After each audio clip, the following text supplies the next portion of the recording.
Building the right thing is the ultimate goal of the product manager. However, in practice, it is not easy, and there are plenty of philosophies and ways of managing your thoughts which can help you to build the right thing. In this video, I will go over some of the most successful frameworks in use today and talk about some of the practices I use myself. So what is building the right thing? Well, in a company where you own the product, it is not building what your stakeholders say they want.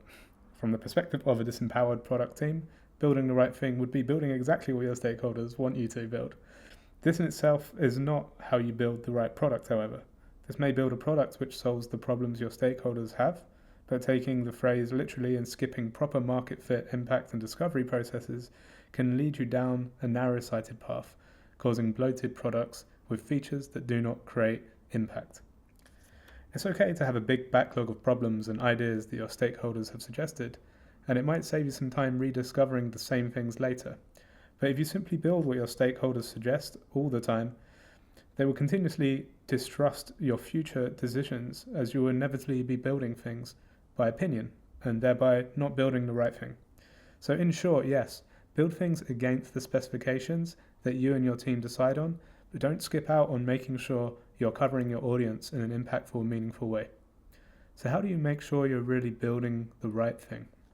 To make sure you build the right thing, you need to properly use all the quantitative data you have about your users to figure out the problems they are having. If you have quantitative data available, i.e. you are not discovering a completely new world, it can help you to identify and focus on solving for the right problem areas. But quantitative data by itself will not always help you focus on the right thing. So you have to jump between quantitative and qualitative data until you're confident enough that the opportunity is real and impactful enough to become a priority. This means lots of research into your user behavior, other user personas, and spot checks on surrounding competitors. This also means building the right thing takes critical thinking and creative thinking from the whole team. This means that although the product manager is there to facilitate and guide focus on the right problems, the solutions and ideation nearly always come from the team or the people surrounding the product manager. Your job as a product manager is not to just be a great idea person, but actually be the main purpose of the role is to create a facilitated environment for stakeholders and team members to focus and take a crack at solving for the biggest opportunities. So the key takeaway to my second point here is that the product manager is not the only one who should come up with all the ideas, but actually your main role as a product manager should be the facilitator for problem solving through ideation on the right problem areas. So let's take a deeper look at how we can identify the right problem areas. Product discovery in simple terms is understanding your customers' needs to make sure you are building the must-haves, not the should-haves.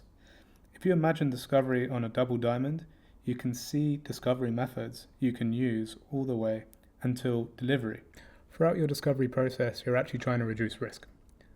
Marty Kagan does a really good job of breaking down all the different risk types that you will encounter throughout your discovery process in his book, Inspired.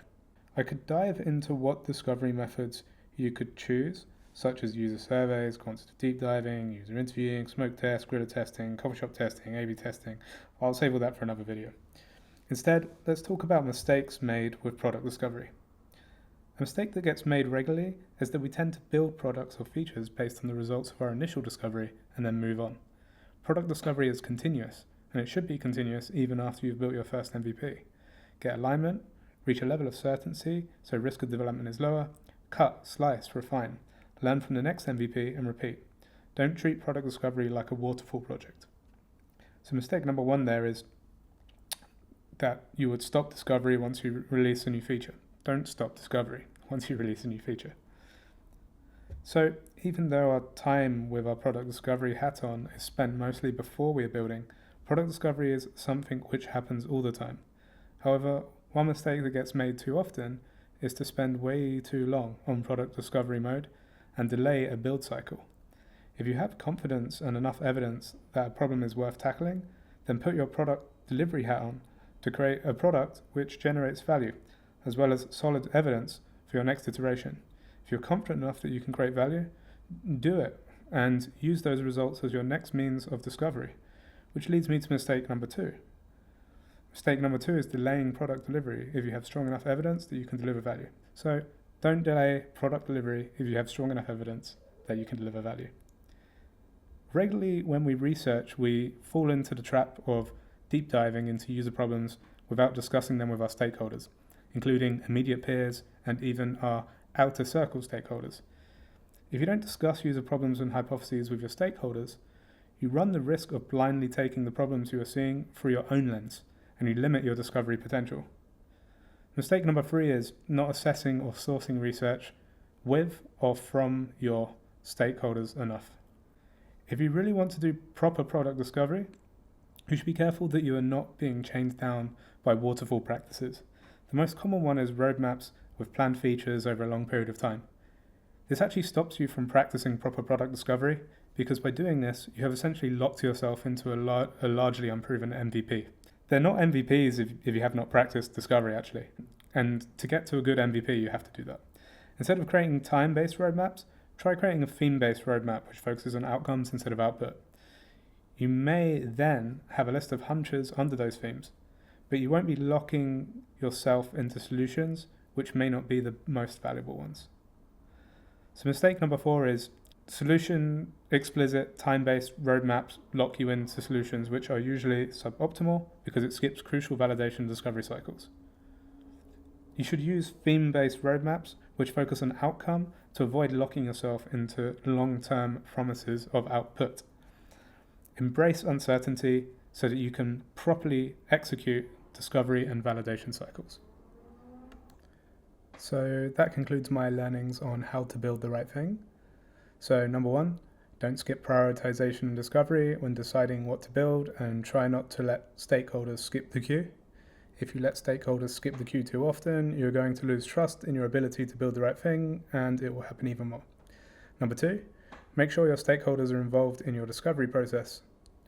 Number 3, be the one to facilitate focus for all product discovery, all the way from initial quantitative or qualitative indicators right up until delivery.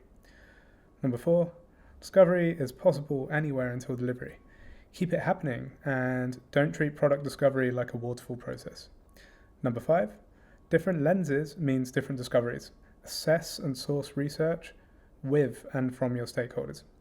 Number 6, don't delay product delivery if you're already certain enough that you can ship value. Number 7, if you have to create roadmaps for your stakeholders, don't let it be the cause of blocking you from proper discovery. Create theme-based outcome-focused roadmaps, not time-based output-focused roadmaps. So I hope my tips help you and your team in your day-to-day adventures of building the right things, and let me know in the comments your own experiences as well. If this video was helpful for you, please also like and share the video so that you can help other people too. See you next time.